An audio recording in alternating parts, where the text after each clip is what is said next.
With the release of Deadpool and Wolverine, we now have 34 films in the MCU, so let's rank them all. Hello everybody, my name is Jesse and welcome to my channel. Deadpool and Wolverine just came out, so that means we now have 34 MCU films to rank. Today I'm giving you my official ranking of all 34 MCU movies with Deadpool and Wolverine. Number 34, Captain Marvel. This has always been one that kind of felt a little unnecessary to me. Actually, they really only needed this movie to introduce her before Avengers Endgame, but I think they could have just as easily done that in that movie. And I've always thought of this movie as kind of actually pretty boring and very forgettable. The action and the scrolls are unfortunately pretty forgettable, which, considering they're the best parts, that's not that great. And I just never have the urge to revisit this one. The only time I really ever rewatch this movie is when I'm doing something like this, like a ranking. Number 33, The Marvels. I've been going back and forth on which Captain Marvel movie I like more, and just at the moment I had this one right above it. It's still pretty forgettable though. I actually missed this one in theaters, so I just rewatched it for the very first time a couple weeks ago, and I couldn't even tell you the villain's name right now. And the movie, especially for the first 20 or so minutes, is pretty jarring because we're just swapping from place to place so fast with the three lead characters. And I think that's really what drives this movie. The dynamic and the chemistry between the three leads is actually pretty decent. I like Brie Larson way better in this movie than in Captain Marvel. I think there's some fun to be had with the action between the three, but still pretty forgettable, and one that I probably won't go back to that often. Ant-Man and the Wasp: Quantumania. This is one that has gone way down on my ranking since I first saw it. I saw it twice in theaters, and I haven't rewatched it since, and that's really the main reason why I have this a lot lower now, is because I really never think about this movie, and the more I do think about it, the more I can see the flaws and the more apparent they become to me, especially with everything they did with MODOK and just the plot in general. The more I think about this movie, the more flaws I see in it. I think Jonathan Majors is a threatening villain as Kang, but that's seeming to become more and more pointless as they scrapped the plans for Avengers Kang Dynasty, and so Kang is really the only thing holding this film together. Thor: The Dark World, one of the more boring movies in the MCU in my opinion. The plot is pretty forgettable. Malekith is a terrible villain that really doesn't have even one defining trait. He's evil, he wants the ether. That's it. And the dynamic between Thor and Loki, especially in the second act, is really what carries this movie for me every single time. I'll go back to it for that, but that's about it. Ant-Man and the Wasp, a really fun sequel to the first movie. It leans a lot more into the comedy side. It plays around a lot with the growing and shrinking tech, which leads to some entertaining moments, especially with Stan Lee's cameo. Luis is a standout character once again, and Hope finally gets a suit of her own, so we get to see her and Scott team up side by side. But once again, this movie is brought way down by boring villains and a somewhat messy plot. The Incredible Hulk. This is one that grows on me a little bit more every time I watch it. I really like the plot of Bruce trying to get rid of the Hulk, but by the end realizing he's not something that needs to get rid of, but he's something to tame and learn to work with. I really like the more monstrous approach and design of this Hulk. And I think the final fight is just a fun monster fight between him and Abomination. Number 28, Thor: Love and Thunder. Taika Waititi leans way more into the comedy and the color from Thor Ragnarok, although I think sometimes in this movie he goes a bit too far. There are certain running jokes that I'm not the biggest fan of, but at the end of the day, overall, I love this movie way more than most people do. It's not one that I rewatch that often, but I have a fun enough time with it when I do. There are some fun comedy. There is some fun comedy to be had, and I love the black and white sequence when they first go to defeat Gore. I love that like 20-minute sequence. It's all black and white. And speaking of, Christian Bale does a great job as Gore the God Butcher, although I would have loved to see a lot more of him. And the ending of this movie just can't help but put a smile on your face as Thor takes in Gore's daughter as his own. Just the relationship that you can see they build toward the end makes me smile every time. And right above that, I have the first Thor, another one that grows on me more every single time I watch it. I love the Shakespearean vibes that Kenneth Branagh brings that I think should go along with the character of Thor. And Tom Hiddleston, of course, nails it as Loki. He's one of my favorite castings and one of my favorite characters in the MCU. Thor being in an entirely new world and not really knowing what's accepted and what's not can lead to some good comedy. At the end of the day, the action and the story are somewhat forgettable, but I enjoy this movie when I go back to it. Number 26, Eternals. This is one, I've always loved this movie far more than most people. I love all of the visual design and the visual effects of all of the characters. I really enjoyed getting to meet all of these new characters, especially Kingo, played by Kumail Nanjiani is a big standout for me. And Gilgamesh, Cersei, I love all of these characters. And the introduction of Celestials and Deviants is very interesting. There's a lot of great ideas in this movie. But the biggest problem with it all is they tried to cram 10 to 12 main characters and ideas all into one 2.5-hour movie. And there just is not enough time to fully flesh out every single character and idea and make us care about them. They're all fighting for screen time and fighting to get their story told. And so at the end of the day, this just feels like one that a lot of other people have said it would have been better as probably a Disney Plus show that could be 10 to 12 episodes, with each episode focusing on a different character and a different idea, being able to fully make us care about it and fully tell the story. 25, Black Widow. This is another one that I never really find myself rewatching or wanting to go back to. I think it's also a little bit weird to get a solo movie for a character that was already dead. I know that it was their plan all along, but this movie definitely would have worked way better if it had come out before Avengers Endgame, like around the Civil War era. But I think a lot of the action is somewhat decent, and the sister dynamic between Natasha and Yelena really drives this movie.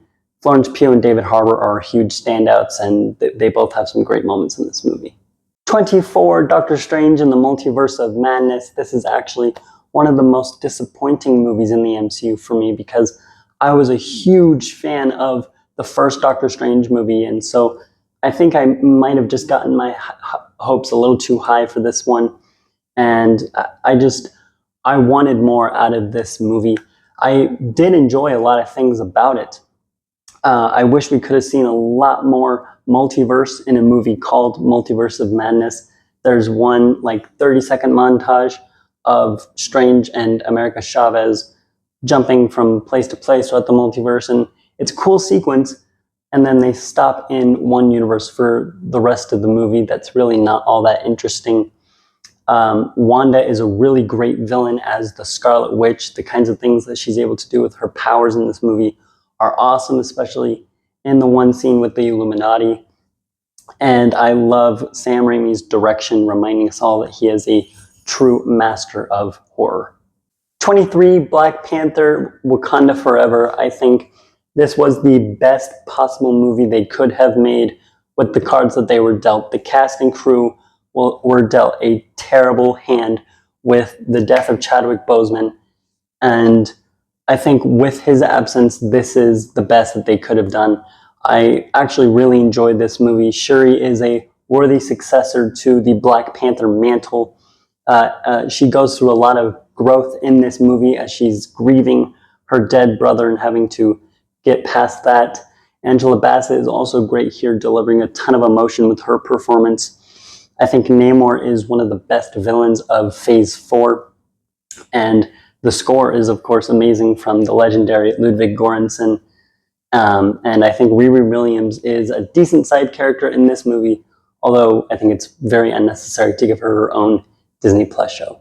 Iron Man 2, not as good as the first one, but still really great.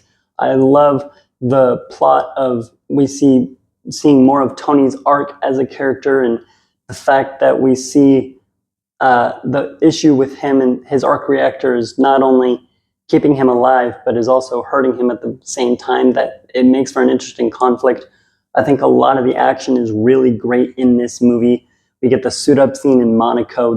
The Monaco scene is probably my favorite scene in the movie, and one of my favorite suit up scenes in the MCU.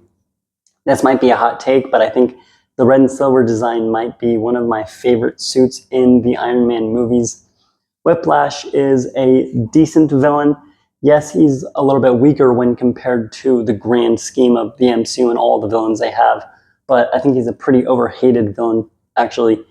And I think Sam Rockwell is great as Justin Hammer. He has some great moments, and we get introduced to Black Widow in this movie, so there's a lot to love. 21, Spider-Man Far From Home. I know a lot of you might hate me for this. It might be a hot take. I love Jake Gyllenhaal in the role as Mysterio. You can tell he has a blast. I love all the visual effects with the Stark drones and the illusions that Mysterio creates. I think this movie is overall a really fun time, but I think it is my least favorite live-action Spider-Man movie. Although I've never thought that that's bad. I've never thought that there's a single bad live-action Spider-Man movie, and it's a common theme with a lot of my lower-ranked movies, but this is another one that I just really never have the urge to go back to and revisit. And right above that, I have Avengers Age of Ultron. Definitely the worst of the Avengers movies, but still a lot of fun. Scarlet Witch and Quicksilver are fantastic additions. Vision is brought in and becomes one of the most important characters in the MCU. And I think there's a lot of fun to be had with this movie. James Spader does a damn good job as Ultron. His voice acting is incredible, and Ultron as a whole is a fantastic villain in my opinion. And this is the last time we get to see all 6 Avengers fighting side by side up until Endgame. There's a big break in between where we don't see a lot of them fighting with the other Avengers. And I just think there's a lot of fun in the third act with all the Ultron bots. Number 19, Ant-Man, a really fun heist movie with a lot of great humor. I love Paul Rudd and Michael Douglas in these lead roles. Just like Ant-Man and the Wasp, I love how they play around with a lot of the growing and shrinking tech. It makes for a really entertaining final fight between Ant-Man and Yellow Jacket. And along those same lines, Darren Cross is a very weak villain, yes, but this isn't really the kind of movie that needs an elite villain. It's just a lot of fun. Number 18, Spider-Man Homecoming, a great origin story and coming-of-age story that feels fresh. We've all seen the Spider-Man origin a million times in other adaptations, so this movie just skips all of that and gets us right into the action. I think Tom Holland's Peter Parker is extremely relatable in this movie. He's a nerdy high school kid that just wants to have fun with his powers. He wants to skip all his homework and go save the day. Just be the friendly neighborhood Spider-Man. I think that's what all of us would do. I know I would. Michael Giacchino's score is really great. I love the twist, his own spin on the Spider-Man theme, and Michael Keaton crushes it as the Vulture. He's a fantastic villain in this movie. Having Tony Stark in this movie makes for some fun moments and a great lesson for Peter in this movie. And the reveal of the Vulture being Liz's dad never fails to be a great shock. Captain America, the First Avenger. This is one that I love more every single time I watch it. This is such an amazing origin story for Captain America. He's one of my favorite heroes in the MCU, so it's great to see where he started and it's fun to see how much he grows in the span of this movie. I didn't mean for that to come out as a pun, but it somehow did. I really like Hugo Weaving as Red Skull, the villain, and the fact that they introduced the Tesseract in this movie, the very first Infinity Stone, and we didn't even know it, is really fun to look back on. And so I just think this is a really great origin for Captain America. 16, Doctor Strange. I love this movie, have always loved it. I remember seeing it in 3D back when it came out in 2016, and I remember it being, up until that point, some of the best 3D I had ever seen.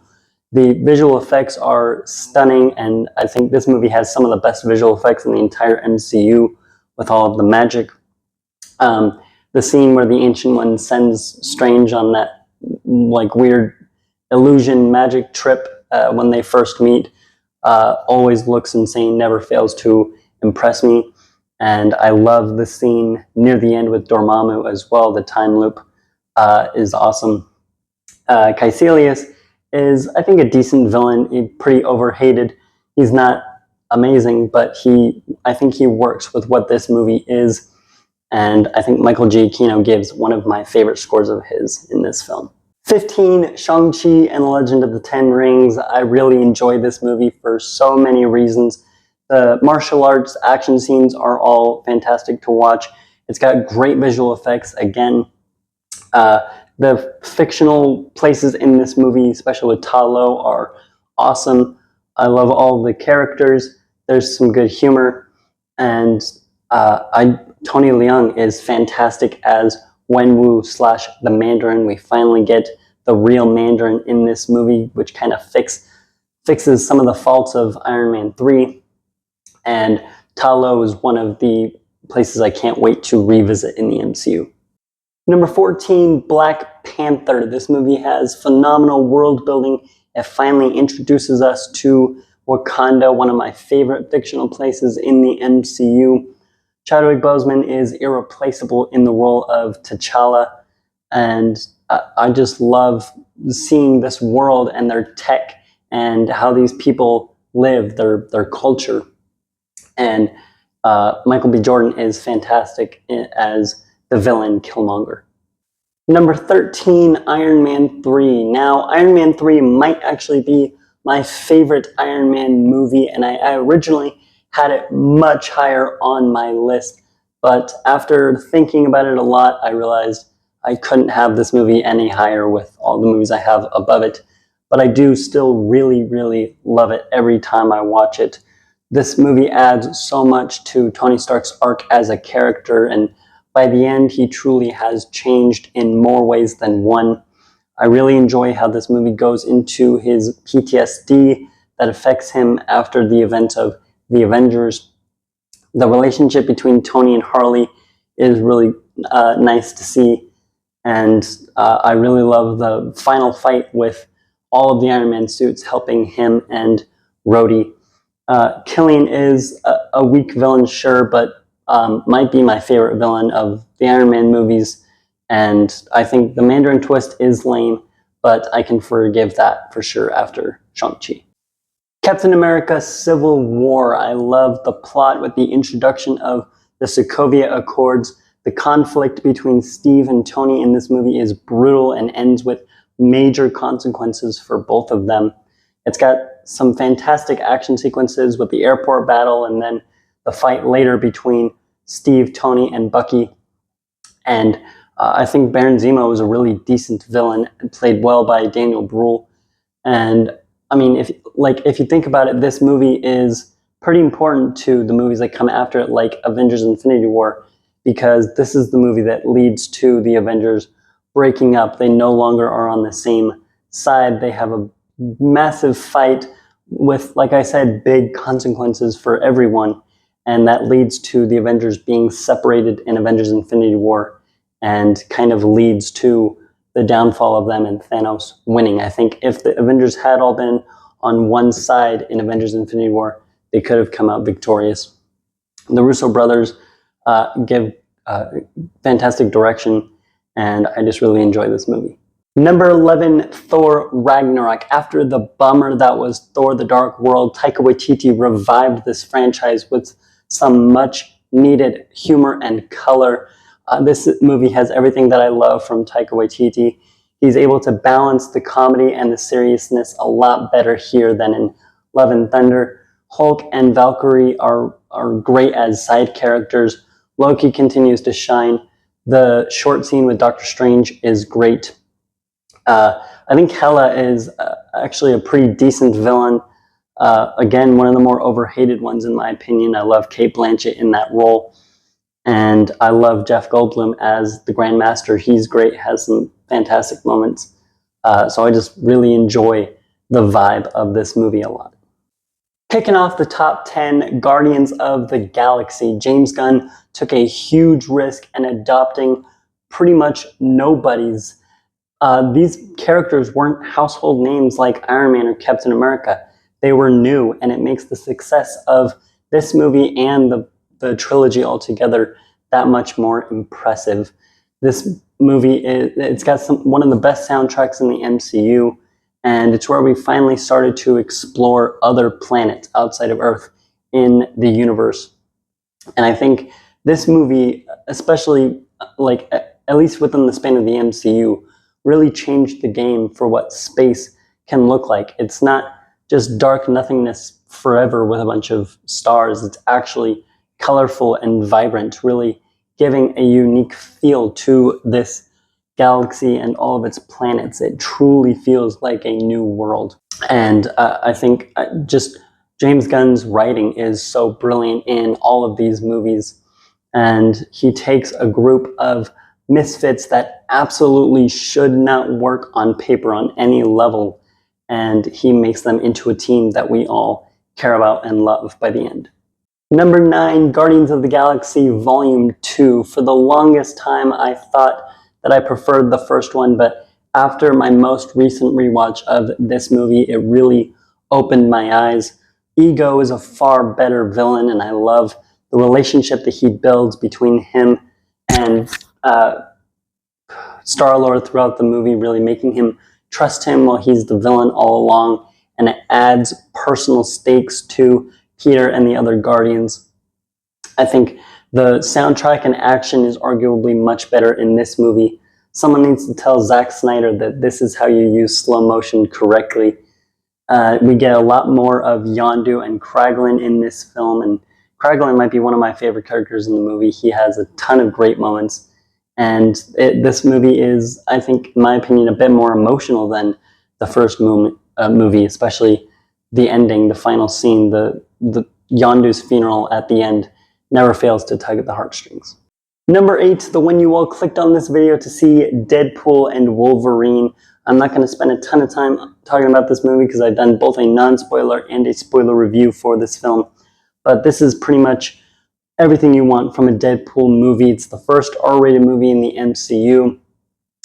The addition of Wolverine is, of course, fantastic, and by the end, they make a fantastic duo. And this movie is just great. It's got great action, a great soundtrack, and I had a total blast with this movie. The cameos are all insane, and so this is one of my favorite movies of this year for sure. Guardians of the Galaxy Volume 3. This is a phenomenal send-off to these characters that we all love so much. I think it's the most emotional Guardians film. Everything surrounding Rocket's backstory is incredibly well written and very emotional. James Gunn's writing as a whole just continues to shine in this movie. He was able to find a way to give each of these characters a satisfying conclusion and ending without killing any of them off, which I was super happy about the first time I saw it. And that final scene of them all dancing with Dog Days Are Over never fails to both put a smile on my face and make me sad at the exact same time. Number 6, Spider-Man No Way Home. This movie perfectly encapsulates everything I love as a Spider-Man fan. It is my favorite Spider-Man movie, at least my favorite live action. I don't know if it goes up against the Spider-Verse films, but this is one of my favorite Spider-Man movies by far. seeing Tobey Maguire and Andrew Garfield come back is always a treat. Seeing the original villains is so fun to see.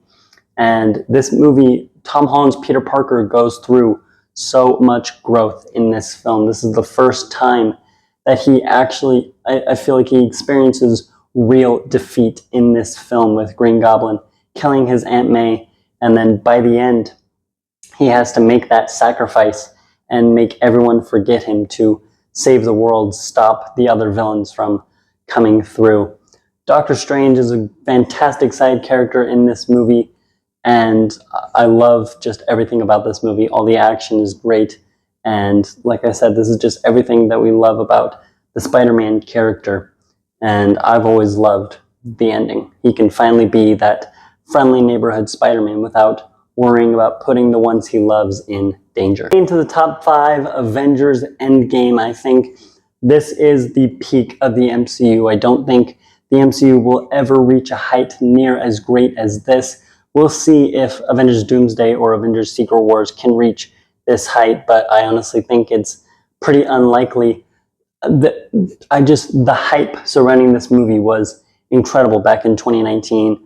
The year-long gap between Avengers Infinity War to Avengers Endgame was something that you just had to be there. I remember I was in middle school, we were all, everyone on the internet theorizing, like, what if this happened? What if this happened? What if this character shows up? It was all insane.